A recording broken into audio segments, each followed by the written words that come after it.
গর্ভকালীন সময়ে একজন গর্ভবতী মাকে ভালো আচরণ ও করণীয় সম্পর্কে পরামর্শ দিতে হবে। যেমন ১. পর্যাপ্ত পরিমাণে বৈচিত্র্যময় ও পুষ্টিকর খাবার খাওয়া।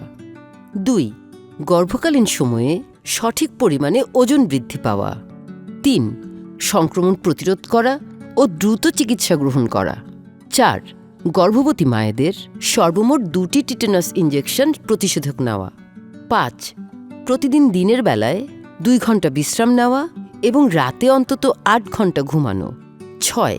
মানসিক চাপমুক্ত থাকা। ৭.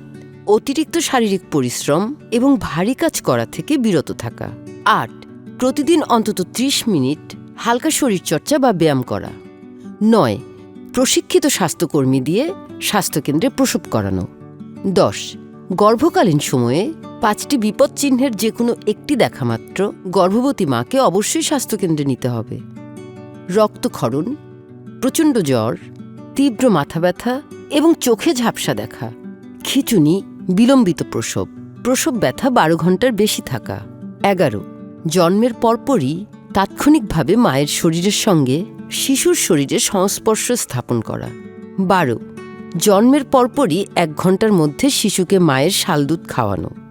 আপা, গর্ভবতী মায়ের পরিবার বা সেবাদানকারীদের জন্য কি কোনো পরামর্শ আছে? হ্যাঁ, আছে। গর্ভবতী মা যাতে পর্যাপ্ত পরিমাণে পুষ্টিকর ও বৈচিত্র্যময় সুষম খাদ্য নিয়মিত গ্রহণ করে সেই বিষয়ে তার স্বামী ও শাশুড়িকে খেয়াল রাখতে উৎসাহ দিতে হবে। গর্ভবতী মাকে গৃহস্থালী কাজে সাহায্য করতে হবে।